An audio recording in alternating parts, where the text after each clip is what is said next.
Your house is worth whatever it's worth, right? Whoever sells it. Wrong. I'm Charlie. Welcome to Moving Home with Charlie, and thank you for coming. Charlie Landing grew up in Sussex, is the founder of Best Agent and presenter of Moving Home with Charlie. If you want to find one of these guys, look out for those compassionate professionals. All estate agents are not the same. So Charlie, what would be your advice for people interested in buying new builds right now? Don't overpay. Do buy, but don't overpay. That's why I say disregard the guff. Read into the numbers and look, and it's buried. The bad news is buried in the small print, okay? Good evening, everyone. Welcome to the Property Press Awards. They may or may not be telling the truth, but you should form your own view. Get out and view, get out and view, get out and view. You cannot be in a position to make offers and have the offers accepted if you're not viewing. So be out there viewing. Pay attention to the back of the class if you've not been watching my videos. I did one just a couple of days ago. Disregard the guff, guys.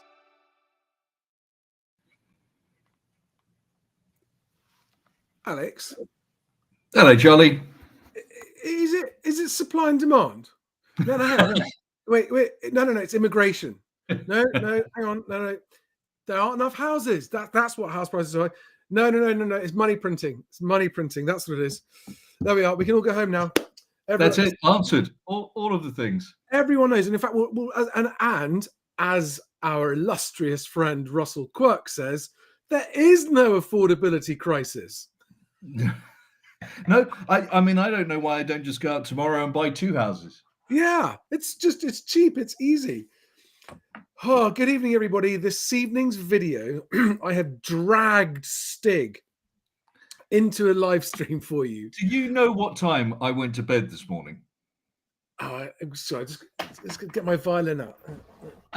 Let me preface this by saying I was working, not drinking. 5:30 in the morning I was working, and then I had to get up and start again at 10. So I am now drinking, because that is the answer to when you've had no sleep. Okay, well listen, I hope you hold it together long enough to get the point across for the boys and girls watching this who want to know why house prices are so unaffordable and what's going to make it better or worse. And let's just say there are a lot of factors. It's not any one thing. And the point of this video is that most people have their pet theory, be it immigration, be it supply and demand, be it not enough houses, be it quantitative easing, be it M4 money supply, or any of those things, right? But none of those are very helpful to ordinary folk who just want to understand why. And actually, as I think we're going to hopefully show on this evening's show, the culprit, the elephant in the room, or the one hiding behind the mask, is actually the one we keep voting for. That's a Scooby-Doo reference. I love that. Yes. It's actually the mask says immigration and supply and demand, but when you take the mask off, underneath it's those bastards with the money. Yeah, go on. Confound you, meddling kids. Yeah. For finding out. Okay, so now you said you wanted to start straight away with the interest rate graph. Right. So what I'm going to start with is the big one that people go on and on about, and it's in the press all the time, is mortgage rates. Mortgage rates, and that sets house prices. You know, if mortgage rates are up, then house prices are down. If mortgage rates are down, then house prices are up. And oh my God, we need to cut interest rates so that you get mortgages. So if you can get that mortgage graph up, the first thing. I've just realized the one that I had up isn't actually the one we need. Don't worry, I've got it. Okay. Let me just see if I can share this. So for the boys and girls watching at home, what we're about to show is that whilst changes in interest rates do have some influence on the housing market, both in terms of affordability and activity, they are not the primary driver. Yeah. Oh, right. You got it. Yep. Hang on a second. Okay. So when you look at that, at first, it looks a bit scary. It's not. You've basically got 4 colored lines, blue, orange, red, and green. And they are 2-year, 3-year, 5-year fixed rates and a 2-year variable. And that graph goes from 97 through to 25. Now, the first thing, the point behind this graph is that Bank of England interest rates are not what sets in the short term the mortgage rate. And you can see that if you look at 2009, you can see that the interest rate, as we all know, dropped to 0.5%. But mortgage rates stayed much, much higher. That's because mortgages are based on SONIA swap rates, which is the easily pronounced sterling overnight index, which is how large lenders average, which is how large lenders borrow and move money around. And if the market believes that interest rates are going to come back up, which obviously they did in 2009 because 0.5% was unprecedented, they don't drop. Your mortgage rate doesn't drop. So the first thing is, every time you hear a Bank of England announcement, it doesn't necessarily mean that your mortgage rate is going to fall if the interest rate falls. Likewise, it doesn't necessarily mean it's going to go up if the interest rate goes up, although that is much more likely because they don't like to miss out on that. What you will notice, and this is quite an old graph, this is from February of this year, is that if you look right at the end there, from June of 24 to January of 25, you can see that all of the fixed rates were actually below the Bank of England rate. Yeah. Now, that's the first time that's happened. And the reason for that, of course, is because the market believed that interest rates were going to come down. So somebody somewhere has lost quite a lot of money. And I asked the question about 6 months ago, how much longer can they keep putting out mortgages at below Bank of England interest rate? How much longer are those swaps going to be available? And it appears that they've sort of given up on that now, even though the Bank of England rate has now fallen considerably. I think you'll find that mortgage rates did not fall in line with it because they were already lower. So, Bank of England interest rate does not equal mortgage rate. Thank you. Now, can I pull up the next graph? Yes, next graph. Which is the one that Russell couldn't understand. It's this one. This is the correlation between interest rates and house prices. It's got better. Okay, so the first thing to look at here, that blue line, which you may recognize was the grey line in the previous graph, are Bank of England interest rates. And the green line is the actual land registry sold price index. So these are the actual prices of houses sold in that year. And what you'll notice is that from 95 until 2007, that green line is going up, up, up and away. And the Bank of England interest rates during that time were at somewhere between 4.5% and 6.5%. They were high. And then when the Bank of England interest rate dropped dramatically in 2009, did the green line shoot up because interest rates had gone down? No. But mortgages didn't go down immediately, did they? You just showed us that. No, they didn't, but they did go down. And yet it was not enough. And I'd also like to point out that if you look at the period between January 2004, which was the trough on the blue line, so the lowest point of the Bank of England interest rate before we got to 2009, it starts to go up there, and house prices are still going up. Even though the base rate's going up, house prices are still going up all the way to 2008. Even though interest rates are going up, up, up, house prices keep going up and up and up. So there is not true that increasing interest rates necessarily decreases house prices. Okay, so please don't listen to a word our thick friend Russell Quirk says when it comes to, it's just interest rates. That's all it is. Because that's what he said on that video I was with him on last week. And by the way, for everyone watching wondering what this data is, am I correct, Alex? You are the author of this graph, and that data is pulled directly from the Bank of England, the ONS, Land Registry, and ONS. Yeah. Now, what should be said? We are not dismissing interest rates as having an impact, because they do. Yeah. But they are not the main driver of house prices, as I think this graph shows pretty clearly. What they are is either an accelerant or a suppressant. And by that, what I mean is, if house prices are going up and interest rates drop, and it's really when they get to about 2% that you will suddenly see a lot more people being able to bid more for houses. And conversely, if they get above 6%, not the Bank of England rate, the mortgage rate, if it goes above 6%, it will stop growth and may even turn it negative.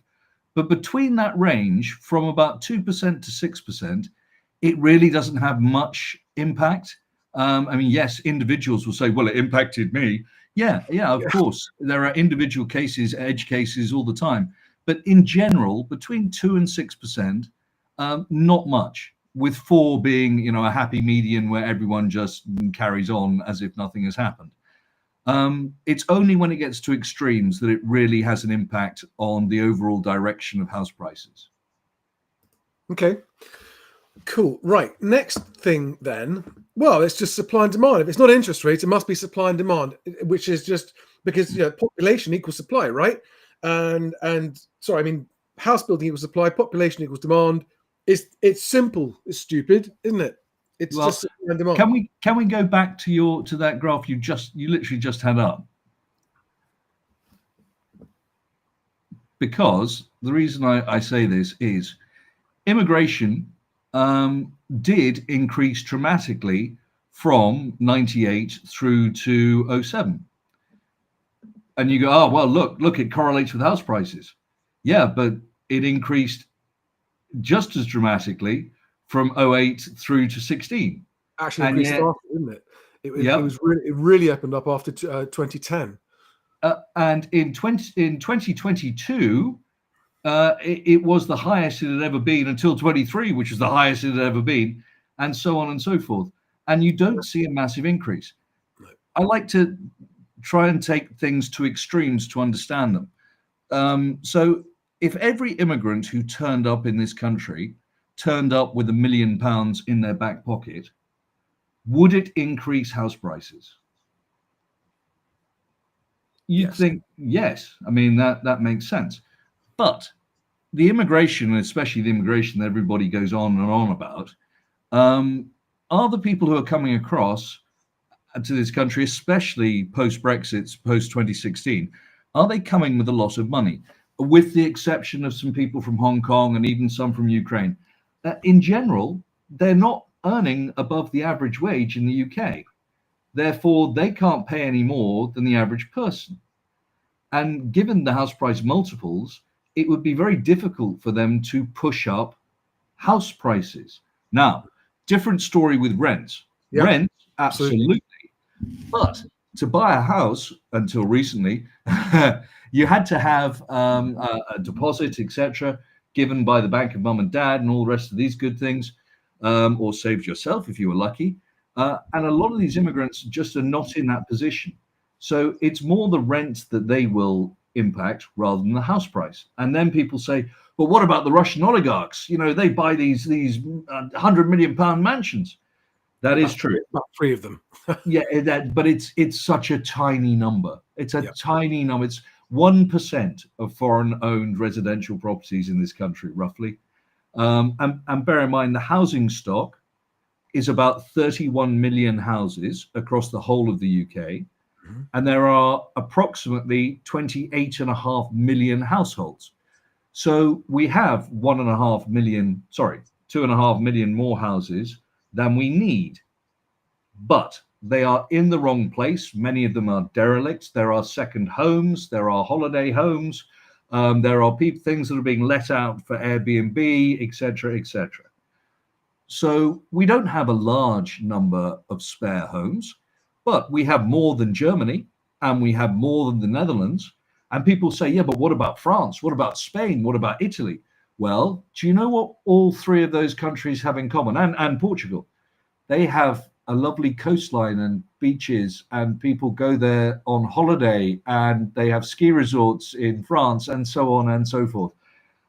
So they have a huge number of empty homes or non-primary household homes. But that is because a lot of Spanish people own a villa in their country on the coast where they go, as do a lot of expats. There aren't an awful lot of expat communities in Devon, for instance. No. So when people like Russell go, well, it's 700,000 extra people a year coming in. Of course, that's going to put house prices up. Where are they all going to go? I mean, well, houses are multiple occupation. House HMOs is where a lot of people go. Obviously, Yeah. so it's not one house per person, as often that rhetoric likes to imply. You need to build a new house for every new arrival. No, that's not true. Oh dear. Yeah, there's so much, and this is the problem. There's so much rubbish around this subject. Yeah.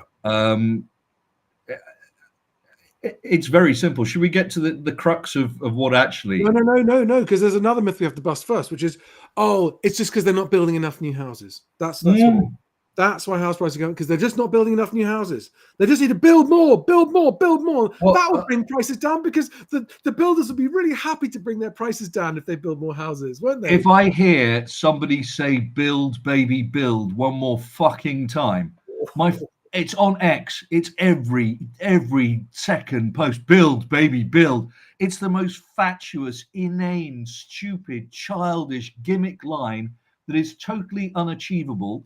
And it's unachievable because there is no viability or affordability for developers to actually make a profit. So we are currently building the fewest number of houses that we have done in decades.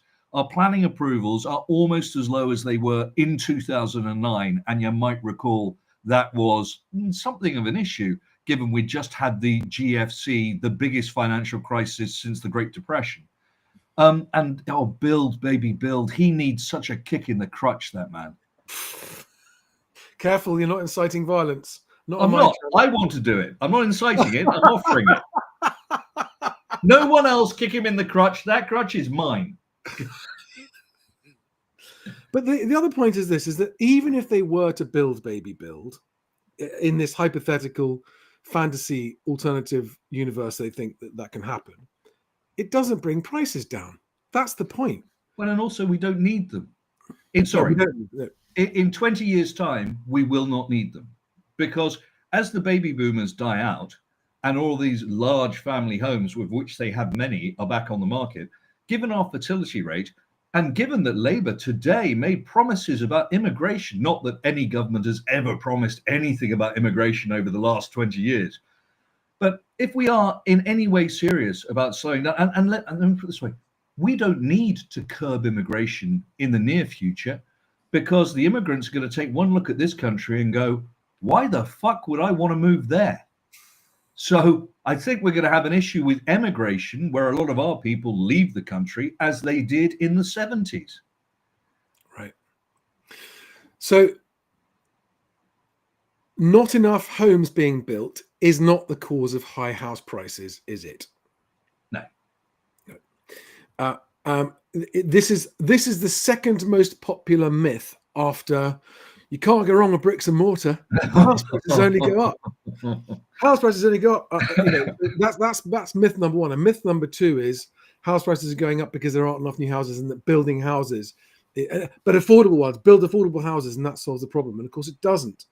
It doesn't solve the problem. Oh, don't get me started. Let's not even get started on the affordability side. I know exactly. That's the rabbit hole not to go down. But I just want to again, for people watching this video with an open mind, it is not population or immigration, so it's not supply and demand. It is not that there aren't enough houses. It's not that building new houses solves the problem either. So that how many of the myths we busted is? So we've done supply and demand, no. Immigration, no. Immigration definitely hurts rent, but not house prices. Not enough houses have been built, no. And okay, here's the last one we've got to debunk. It's money printing. QE. That's what it is. It's money printing. That's why house prices are going up so much, because money printing. Okay, so there were two rounds of QE in this country, and they were very different. The first round of QE went directly into banks, and that was from 2009 until about 17. I can't remember when it sort of stopped. But it was a lot of money. It was, what, 475 billion, I think, something like that. Half a trillion near about, yeah. Yeah. But the banks didn't lend it. That is why house prices stagnated, over that period. We'll get into government interventions in a second. But house prices stagnated over that period. And then we had a second round of effectively QE, call it furlough, call it bounce back loans, call it what you like. And that was over COVID and lasted from about 20 to 22, something like that. That was another 400 billion, wasn't it? Yeah. Now, not all of that got paid out in furlough and bounce back loans. That covered all of the COVID sort of spending. But a lot of it got put into people's hands. And that absolutely had an impact on inflation. But I would argue that the bigger driver of house prices in that time were government interventions. And this is where we move on to the next graph. Right. This one.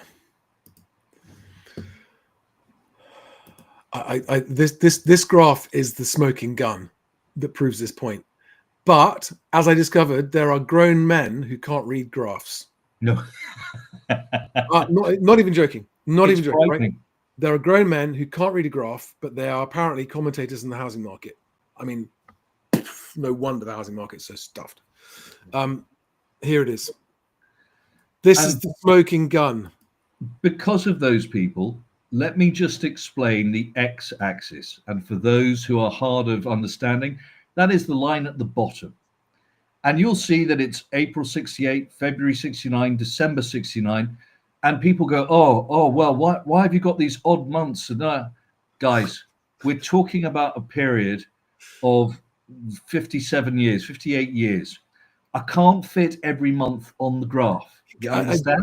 I need to explain to everyone why you're pointing this out, because I actually had a, quote, property investor on LinkedIn comment on this graph saying, well, you've missed out. You've got a weird selection of months there. You're missing out monthly data every year. What's that all about?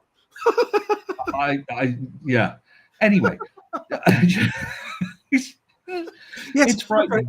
We went through each year and we picked out the months that didn't suit the story for us and just left the ones that did. That's right. Yeah, that appeared to be his suggestion. It was. Whereas when you look at the blue line, you might notice that it goes up and down a lot, even between the data points, because that's every month of data. The important thing is affordability. And what you're seeing here is that from 68 through until December 99, the average multiple of the average salary was 4.6, that green line. And so every time people's average earnings was the average cost of a house. Yep. Okay. And every time that we see a major peak, so in 73, in 89, that is because of, 73 inflation, but also the relaxation of credit controls, building society support, removal of rent controls. In 89, I think everyone's aware of the whole Myris thing, where it was announced that Myris was going to be reduced back to 30,000 a person, back to one person on the thing, and everyone plowed in to get it. Then there was huge sell-off, and we had possibly the worst housing crash of our lives, Charlie, in terms of people having their houses repossessed. Yep. But then you had the mother of all interventions, and that started in about 97. So, forgive me, can I interrupt you?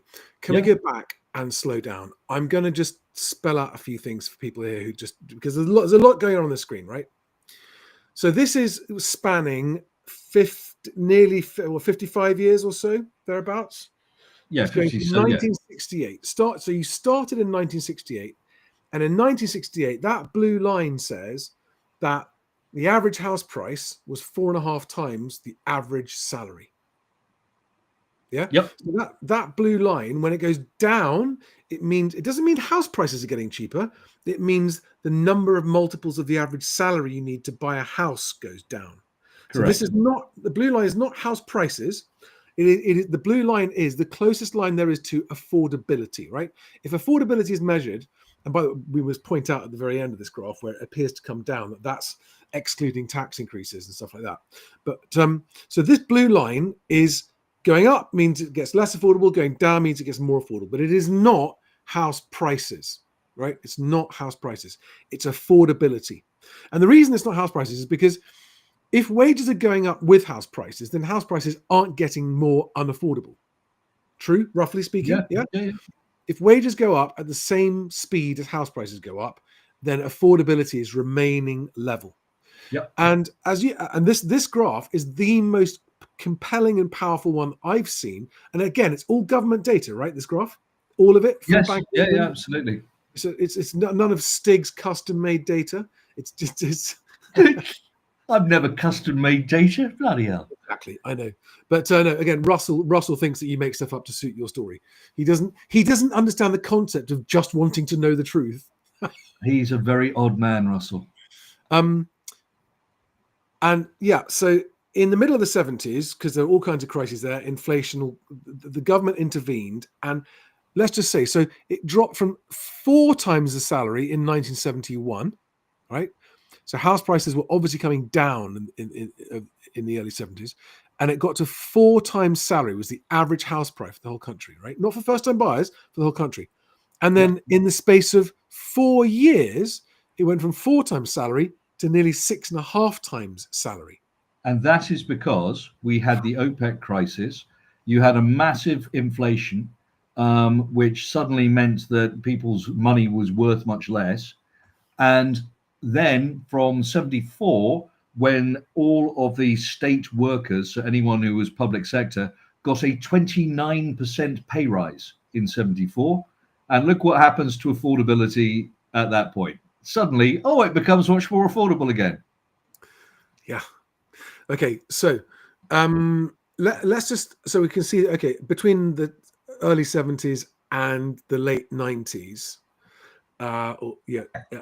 there it is. It sort of bimbles along at an average of 4.6 times salary. Yeah. And every time the government intervenes, they make it worse. And every time they leave it alone, it gets a bit better. Yes. And let's be very clear. Those 2 massive peaks that you see there, those sharp peaks, one caused by inflation, well, both caused by inflation and then ensuing interest rate rises and then wage increases. So that's what made it go up and down. Now you can start on 97. Right. So in 1997, which is where that red line starts, that dotted red line, which is, I mean, it is quite clearly, looking at the last 55 years, a step change, isn't it? Yep.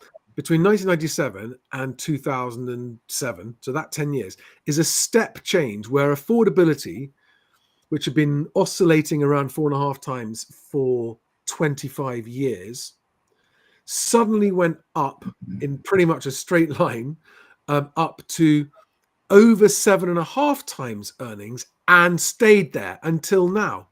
Again, just averaging it out, right?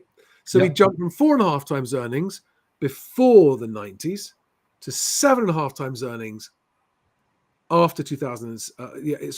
After that. And so do you want to just go through slowly, item by item, what happened in the 90s that caused this to happen? So people get, because we haven't actually spelt out what the cause of high house prices is yet. Yeah. Well, the interesting thing was, in that time period, unlike the early 70s and the late 80s, there was not massive inflation and there were not huge interest rates. Interest rates were fairly stable, between sort of 6 and 4 and 5%. They sat around that mark, which historically was not too far above average. What there was good wage growth, and therefore people could afford higher mortgages. But if you went back to the 80s and 90s, number one, there were less people buying in couples. Women had been in the workforce for decades, obviously, but even into the early 80s, they still were not massive house buyers, even as joint mortgage holders. And in fact, they'd only been allowed to get mortgages, I think, in the 70s was when that started. But so they joined. So suddenly you've doubled up your purchasing power by having 2 of you. But at the same time, the banks went, well, look, we can take advantage of all this extra purchasing power. And there was a real relaxation of lending criteria. It got to the point where you could self-certify. So if you had your own business, you just walk in and go, yeah, I can afford this much. And the banks were just throwing money at you. They were throwing money, and there was a home buy scheme, a shared ownership scheme, also buy to let kicked off in 96, I think.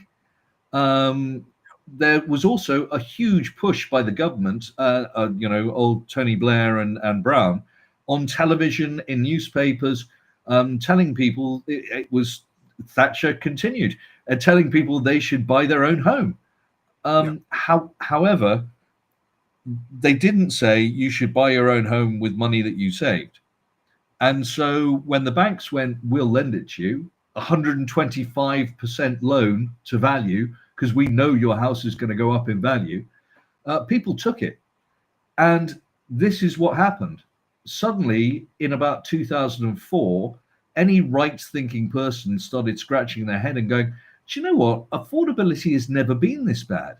We're now at 6.5 times. That's worse than when we had 15, 18% interest rates. That's worse than in the peak of inflation. Interest rates are only 6%. Why is it so unaffordable to buy anywhere? Well, that's because the banks just kept pumping out the money. And if you couldn't afford your loan over 20 years, and it wasn't 25, the historical average back in the 60s was 20 years. If you couldn't afford it over 25, they could make it 28 and interest only. And it's still endowment mortgages were being sold. And so you had this push, which once we got there, and then interest rates collapsed and we had the financial crisis, you would think when interest rates collapsed to 0.5%, the house prices would keep chomping on up. But no, because we had 8.5% unemployment. And banks, even though they just received 475 billion of QE, weren't willing to lend it. And if banks don't lend, house prices stay flat. And you see that between 09 and 13. They basically flatlined. They didn't drop because, they did drop, but they didn't drop back to the old affordability levels because sellers just didn't want to sell. And unlike the early 90s, banks were not as kind as they are now, but were much kinder about forbearance and allowing you to miss payments. They didn't automatically snatch your house and repossess. And so people staggered along until, yet again, more government intervention. But unlike the last interventions where you saw those massive sharp rises, now all the intervention did was help that blue line struggle back up above the 7.9 times average in about 2014. And that coincided with wages slowly beginning to pick up again because they had stagnated. Well, they'd fallen and then stagnated. And we'll get onto that at the end. So let me cut to the chase now for all people who were watching this going, okay, so what is it then? What actually is the smoking gun? What is it that causes it? I'm just going to hide that for a second. And I'm going to just say what it is, what you've been explaining to me for some time that it is, and be very precise about it. Mortgages themselves aren't the problem, are they? No, there's nothing wrong with having a mortgage. Nothing wrong with having a mortgage. And mortgages at low interest rates in themselves aren't the problem, are they? No. No. It just means that your mortgage payment's lower. But the way I like to imagine this point that we want to make is imagining physical buyers standing at a house, and each one of them has got a briefcase, and in it they've got the briefcase of money that they're bidding on that house. Okay, and let's just say there are a handful of people there, right? Five people stand there with suitcases of money, and the first two have got cash, their own cash. They haven't borrowed it from anywhere. It's just cash, and that's what they're bidding with. Okay, and in the olden days when you could only borrow, let's say, just keep round numbers, 4 times your salary. 4 times one salary. Yeah, 4 times one salary. The people with the other, like 2 of them there, would have had an amount of money in their suitcase, which was 4 times their salary plus the bit of deposit they saved up. Now, that was the case because those were the limits imposed on lenders, weren't they? Right? Yep. By the government. The government imposed limits on lending were 4 times one salary. We're simplifying here, right? We're simplifying to make the point, right? And then along comes someone from the future where the government has released these limitations. And this person who earns the same amount of money as the other guys that are there, he's got 6 times his salary in his suitcase to bid on that house. He doesn't have any more money. He doesn't earn any more money. He hasn't saved any more money. He's just suddenly got a very substantial extra amount of money with which to buy that house. But Charlie, but Charlie, how does he eat? I mean, at 6 times his salary, there's no way he could pay that back in 25 years and still have any money left over. I don't know how he survives. Well, that's because the repayments are the same as the guys in 4 years because they've extended the mortgage term. And it's no longer 25 years, it can now be up to 40 years.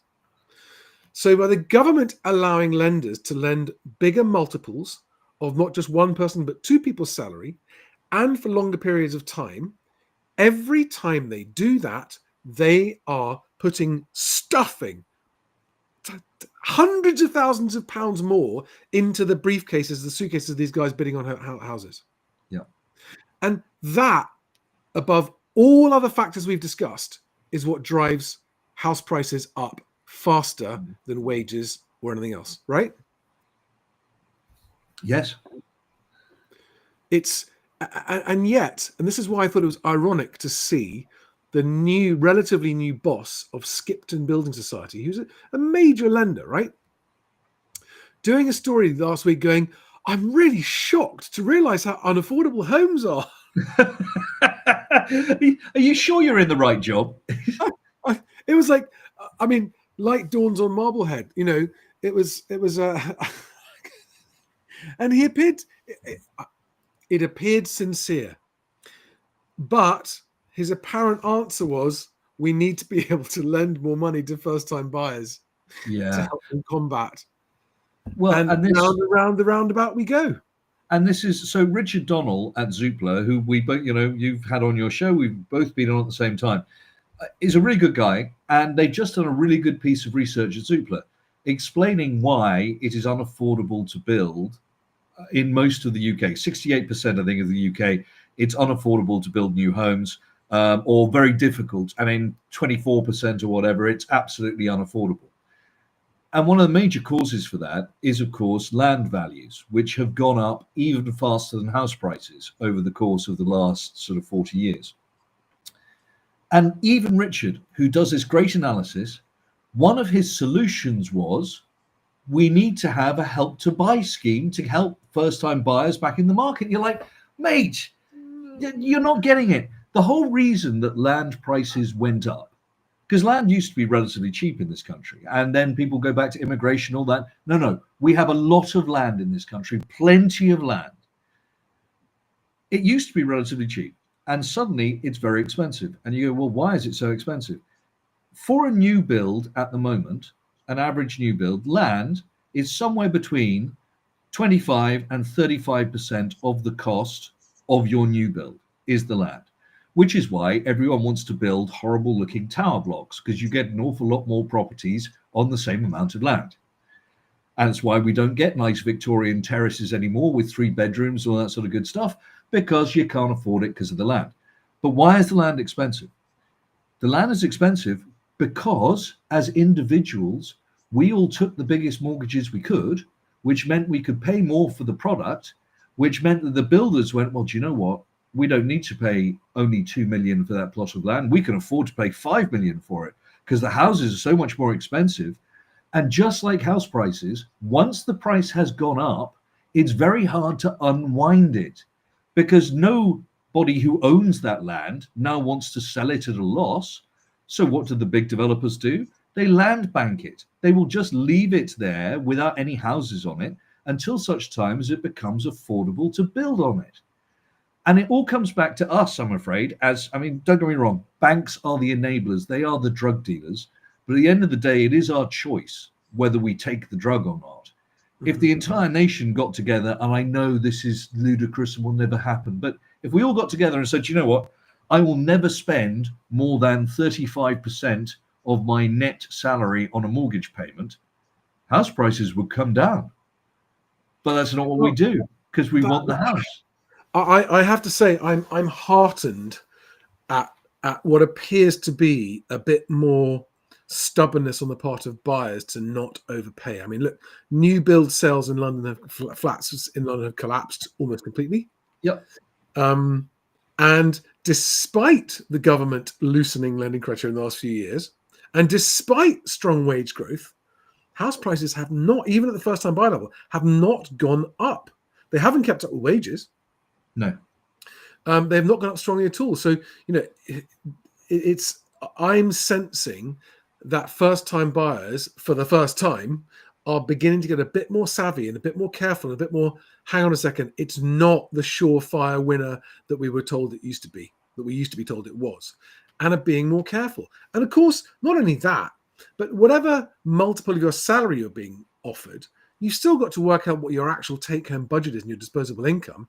And that's being eaten up every single year by fiscal drag, not raising income tax thresholds, and all of our energy and just cost of living increases that are going up that are not factored into this. So, whilst that house price to affordability graph that you did shows that it's improved slightly in the last couple of years, that's before tax, isn't it? Yeah, it is.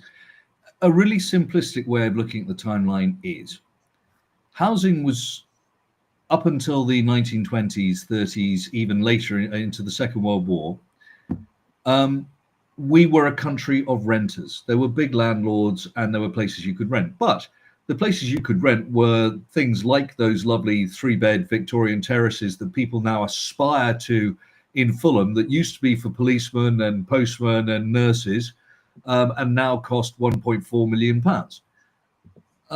And so we were a nation of renters, and then we became a nation of homeowners. At peak, we got 71% of households were under home ownership.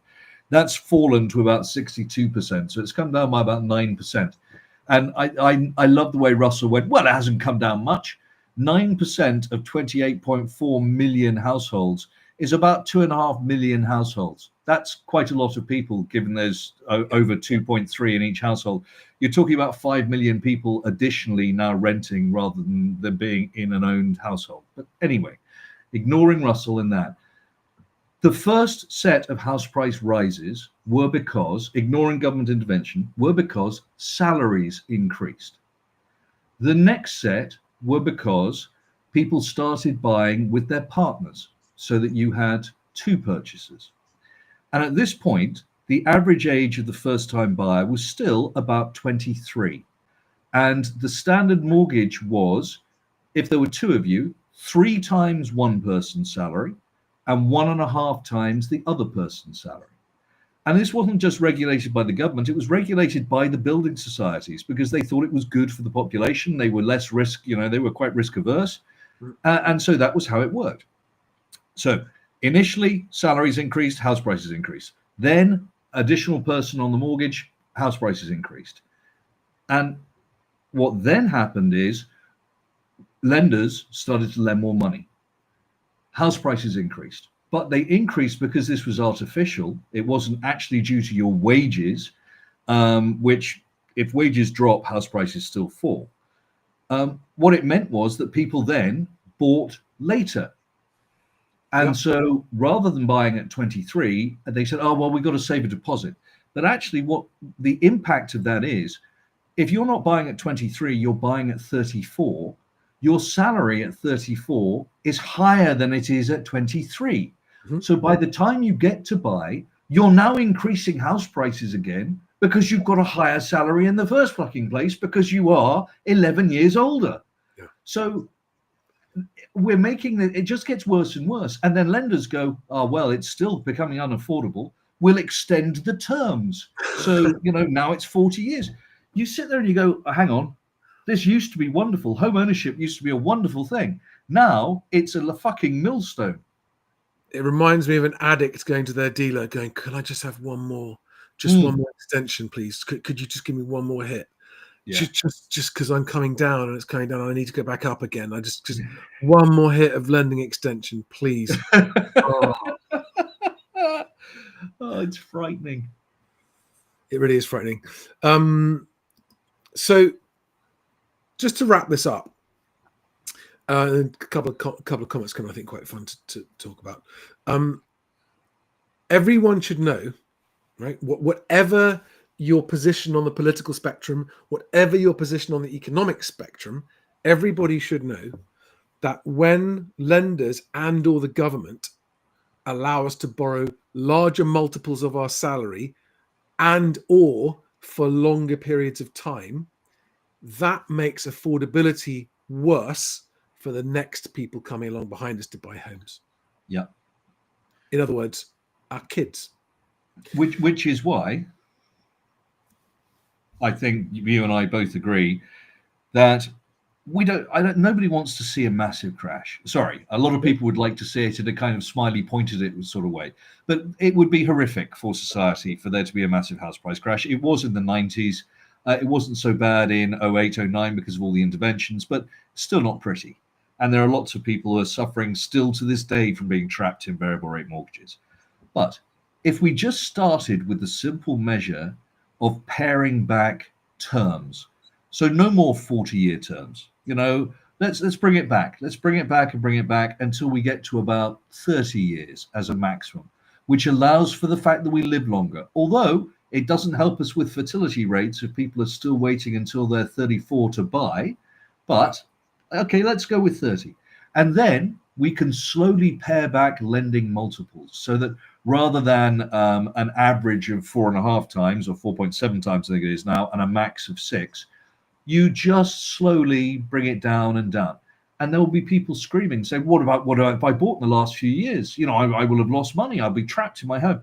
Yeah, I'm afraid anything to unwind this is going to hurt some people. But the problem is, having done all the maths on this, I think it takes somewhere between 13 and 20 years to get back to a reasonable place without crashing the market. And the reason it's worth getting back to that reasonable place where, young working people could afford to buy a house is because then they're more likely to have families, the birth rate might increase again, and they'll have more disposable income to spend in the local economy, and there'll be prosperity. Absolutely. So you have rising birth rate and prosperity, and you do not allow the government to start extending lending multiples again. Ever. Because it just sucks money out of the economy and it sucks the birth rate down. And it's just horrible. Right. Yes, it turns us into the stagnant, unproductive country that we are. Because all of our liquid is illiquid in a house. Did you see today, London has now slipped below Mexico as in terms of the world's most favorite place for companies to do IPOs? Oh, we are fucked. Anyway. Right. Glenn Watson says, Stig, will there be a correctional crash and should we buy more wine? Always buy more wine. It's very important. I can't see the price of wine going down anytime soon on the basis that those fuckers will tax anything they can lay their hands on. I think just on this point, because it is a thing, a lot of people are worried about whether you're hoping there's a crash or whether you're really hoping that there isn't one. Our friend Fred Harrison, the economist, has been saying for a long time that 2026 is when that happens, and he did a long video explaining why very recently. It's a fascinating video, and he cites AI as one of the factors in it. Mm-hmm. When you look at the economy, you look at the jobs market, it's just I can't remember it being this bleak since I've been an adult. Like, it might have been this bleak, and I know that somehow everything looks and feels okay in some places, kind of. Yeah. But actually, below the surface, you can see and you can tell it's not okay. And there are a lot of people very, very quietly sitting at home looking for jobs, feeling absolutely desperate and not, it's not being talked about how many people are being laid off, how many. And in fact, actually, the drip of economic news and unemployment news has almost become routine over the last couple of years now. Like, you've kind of become what's desensitized to thousands of job losses. Oh, it's another 10,000 job losses. Oh, it's another, but that's a town. 10,000 job losses. That's a small town. It's awful, and we've had 150,000 job losses since this government came in on PAYE. That's the net reduction in PAYE jobs after all the new ones that they've created. Can you imagine? Let's sneeze. Imagine how bad it would be if they hadn't been doing that. And we've still got inflation not coming down, and we've still got interest rates not coming down anywhere near where people want them to, but actually they're probably at a healthy level. It's just ugly, but it's slow motion ugly, isn't it? It's much slower than I thought it would be.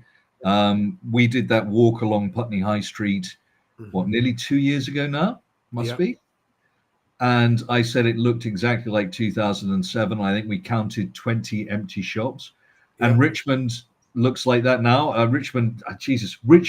If Richmond is going downhill, it's fucked.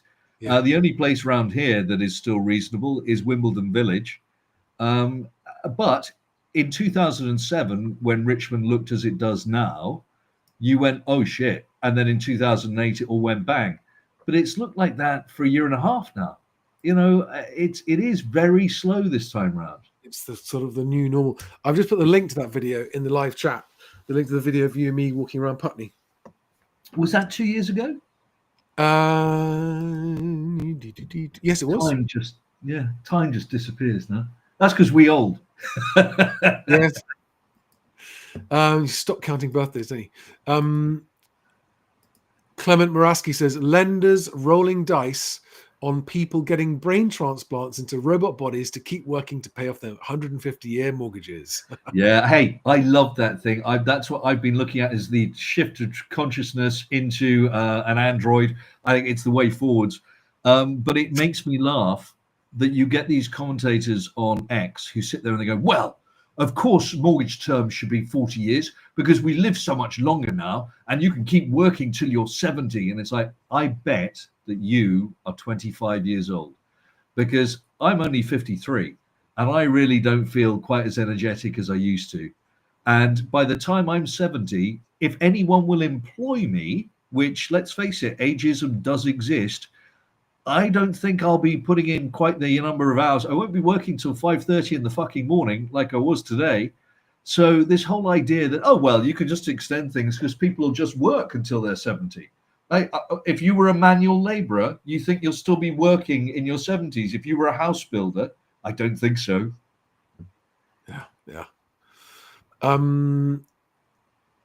no. What's Greg, that?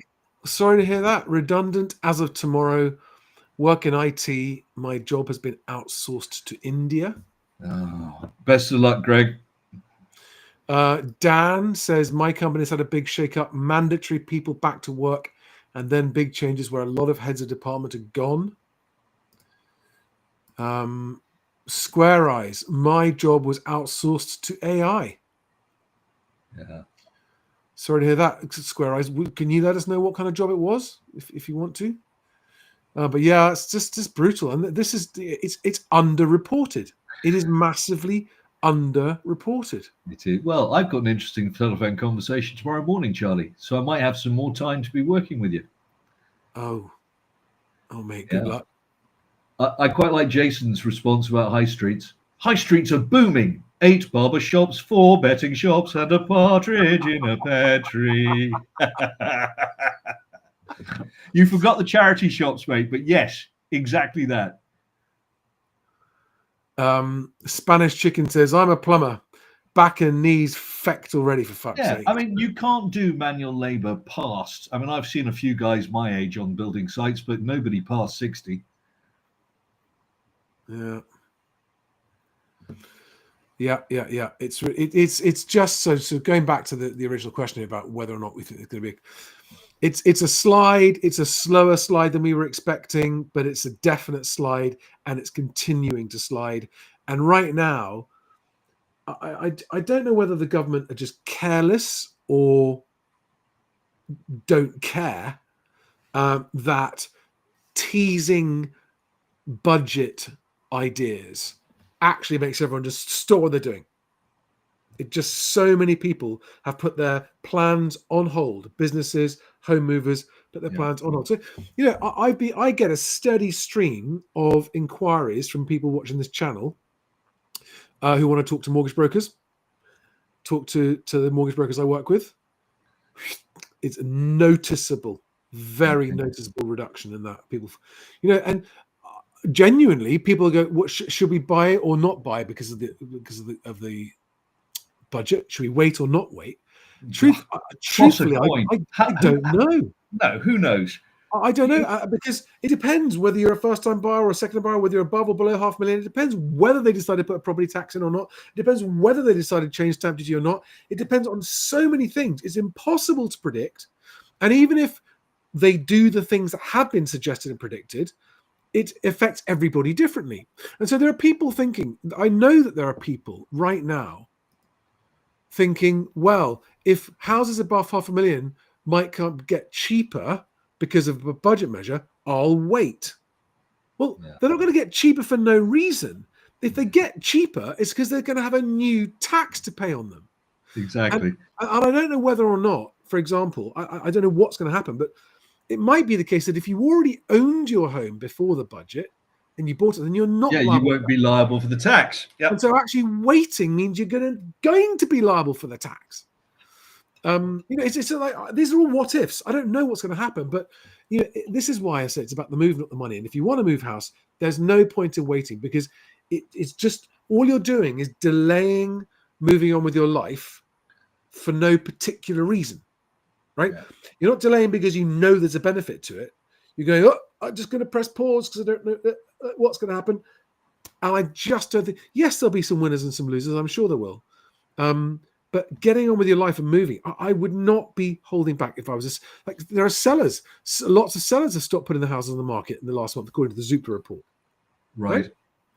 And the buyer numbers, the buyer inquiries have dropped for the first time. They're lower than this time last year.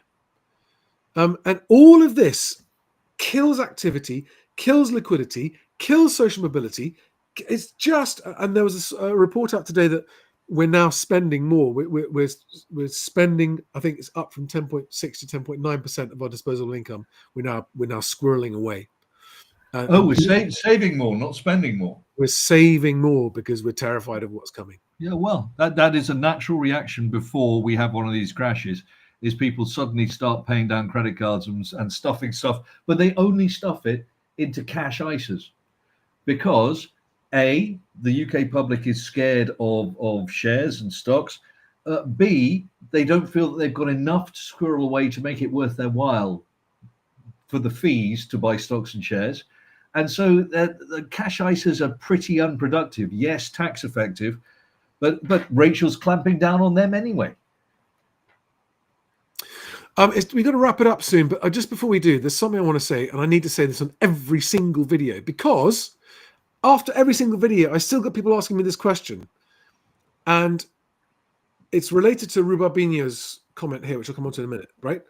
But there are people saying, oh, I need prices to come down. I need prices to come down. I need prices before I buy. I'm not going to buy till prices come down. And then they say people, oh, look, there's all this stuff on the market not selling. It's too expensive. It's too expensive. Get out and view it. Go and view them. If they've been on the market a long time, there are sellers there. And I know because I have these sellers contacting me saying, I'm really worried because I'm getting no viewings. My agents told me to keep it at the same price. I mean, I just want to find these agents who are saying this thing. You should. Do you want to kick them in the crotch, mate? You should fire yourself if you're an agent saying to a client whose property isn't selling, no, keep it at the same price. You should fire yourself in shame and disgrace, right? Because the point is to buyers, right? There are sellers out there who've got nobody viewing their house, and they're just sitting there like rabbits in the headlights, not lowering their price. But if you go and view and make a real bona fide offer, a good faith offer, many of them will say no, some of them will say yes. And that's why it's worth going out and viewing the 10 who are going to turn you down in order to find the one who goes, yeah, we'll take it. Yeah. Just don't wait. And you're all waiting. You're all ignoring my advice. right? Now is a great time to snaffle a bargain because no one's out there viewing, right? Get out there and view. You don't have to bid on anything. And sellers, this is now, let's just answer Rubabinho's point here. People will refuse to sell at a loss. Well, the people who can refuse to sell at a loss are in a luxurious position, right? They have the choice. They can decide to stay put in the house they're trying to downsize from. But if you've got a probate house, or if you have a job move that you need because you've been made redundant and have to move somewhere else in the country, or if you have more children and it turns out that they're twins, or you get divorced, there are 1,000 different reasons why you can't just refuse to sell, especially if you can't afford to pay your mortgage. And refusing to sell. I mean, it's like these people who put their classic car into an auction, like a top-end, exotic, beautiful classic car, 6-figure stuff. The fact they put it in the auction means they obviously want to sell it. They don't want the car anymore. They don't want the space it's taking up. They don't want the maintenance costs, whatever. They need the money, whatever, right? But they put it into the auction and they put it in with a reserve. What's the point of putting it in an auction with a reserve? Did you want... So what? Okay, so it didn't make your reserve. So now what? Now you've what's going to happen now? Do you think it's going to go back up in price? Just sell it and move on. Okay, I really, really despair for all the sellers who are just sitting there, wondering why it's not selling, hanging on, and waiting and thinking. And I know that there will be agents out there saying to sellers, "Oh, look, it's just gone a bit quiet because the budget. So just hang on in there, and it should come back in December. And if not December, there's the Boxing Day bounce and the New Year. Just hold on. It's going to be the Boxing Day bounce."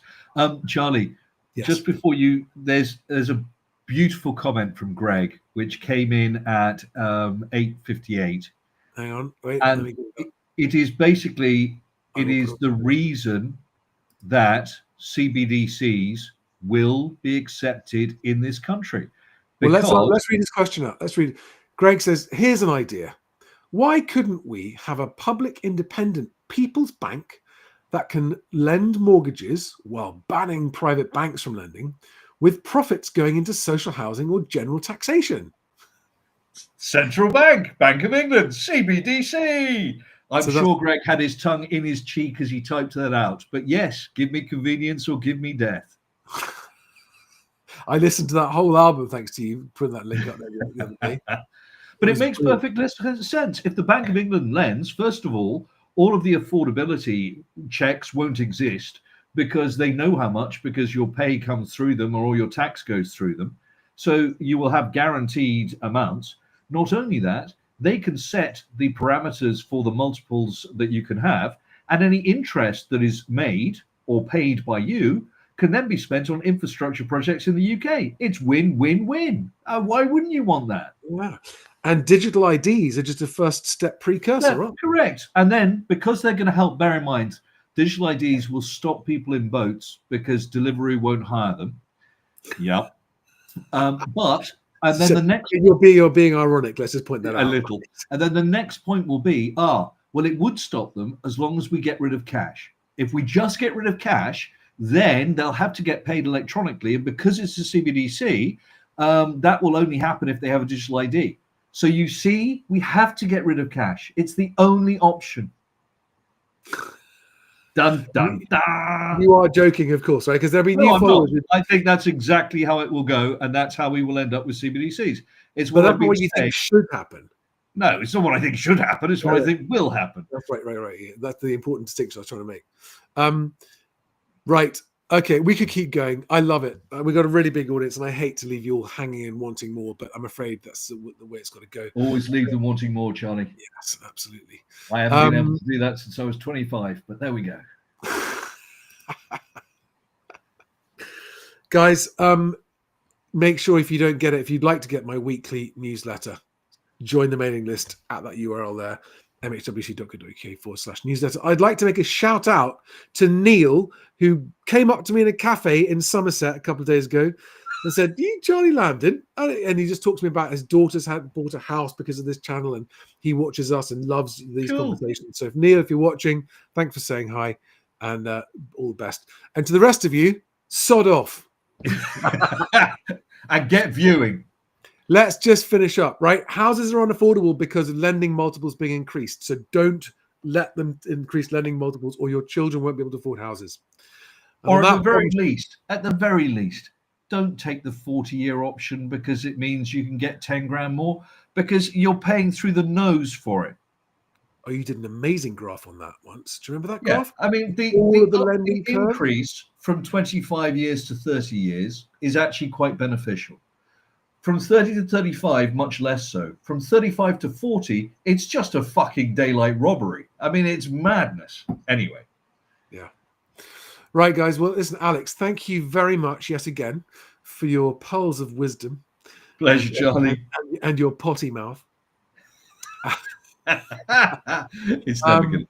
And to everyone else, I will have Stig back just as soon as I can manage, because I know you will love him, as do I.